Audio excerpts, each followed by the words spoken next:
कि प्रथम तो हमने परमात्मा के चरणों में आने के बाद अपना दुख अवश्य रोना होता है कि मुझे ये पीड़ा है, लेकिन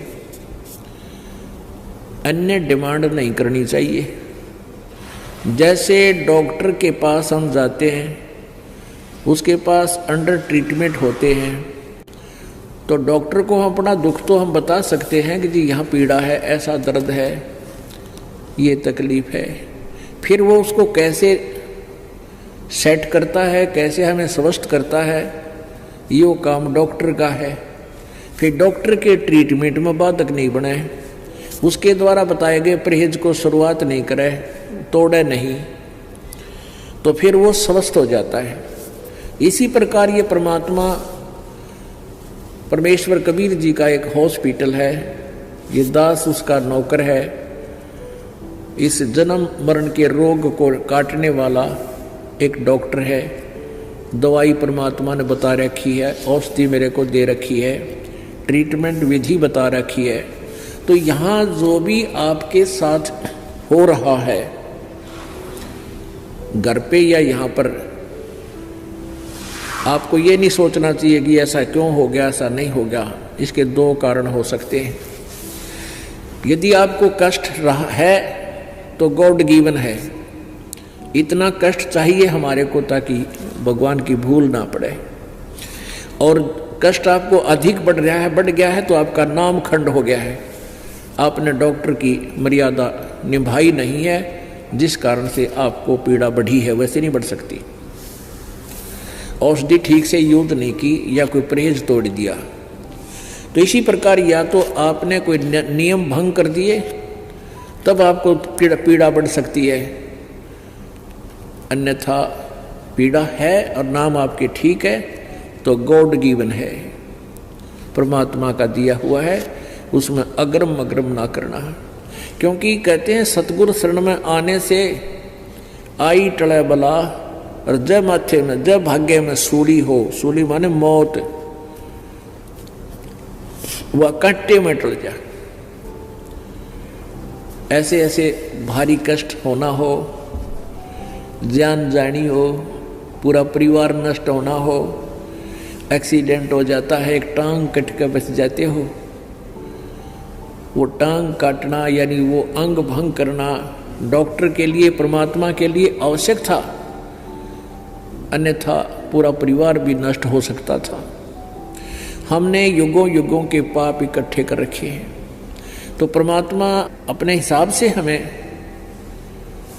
जो है ट्रीटमेंट करेगा, हमारी हर तरह की सुविधाएं प्राप्त कराएगा, हमारे प्रारब्ध के कर्मों को काटेगा, निकालेगा, खत्म करेगा। जैसे डॉक्टर बताता है कि तेरा ये हाथ कटेगा, अन्यथा पूरा शरीर नष्ट हो जाएगा, तो फिर डॉक्टर को ये कहना पड़ता है जी जान बचा लो, हाथ बेस से कट जावे। तो डॉक्टर का शौक नहीं, डॉक्टर कोई दुश्मन नहीं, शत्रु नहीं, उसने आवश्यक है जीवन की रक्षा करने के लिए एक हाथ को काटना। तो उसमें हम फिर कर क्या सकते हैं, सहमति ही देनी चाहिए। तो परमात्मा जो करते हैं आपके साथ, उसमें आपको कोई ऑब्जेक्शन नहीं होना चाहिए।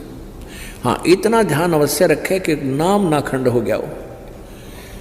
नाम खंड होने से क्या होता है कि जैसे पहले तो जैसे जिसने बिजली का कनेक्शन ना ले रखा, तो वो क्या करता है, आटा भी हाथ से पीसे, पशुओं के लिए चारा भी हाथ से काटते थे, ऐसे मशीन व गोल गोल चक्कर की, और जल भी हाथ से निकालते थे, दूध भी हाथ से बिलोते थे, रड़कते थे।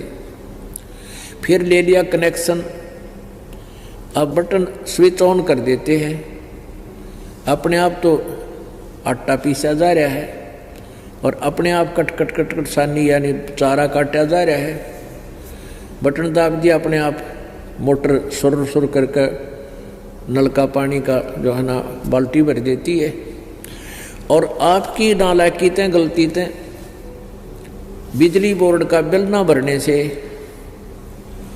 आपका कनेक्शन कट जाएगा, या किसी अन्य कारण से आपका कनेक्शन कट गया, तो फिर आपको पावर नहीं आएगी, पहले जो पावर से काम हो रहा था वो बंद हो गया, फिर आप हाथ से कितना कर सकते हो ये अंडरस्टूड है।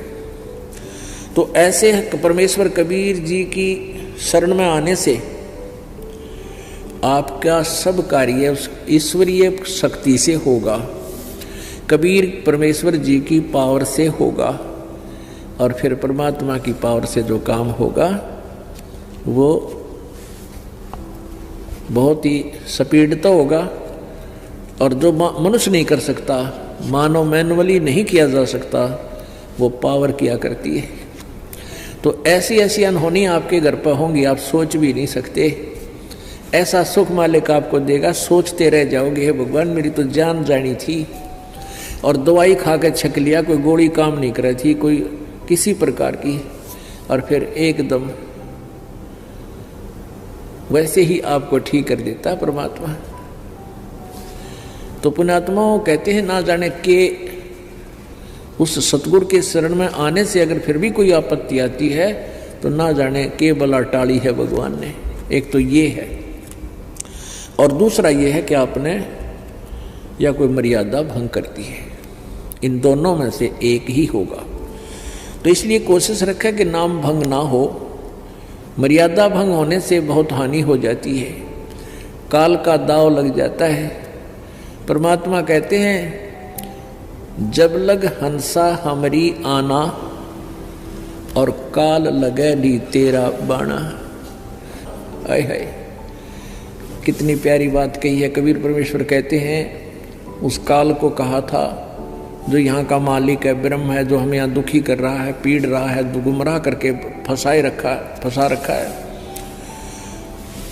उसको कहा था कि जब तक हंस मेरी आत्मा मेरी मर्यादा में रहेंगे, मेरा नाम खंड नहीं होगा, तब तक तो तेरा कोई तीर मेरे भक्त पर नहीं लग सकता, तो उसको किसी प्रकार दुखी नहीं कर सकता।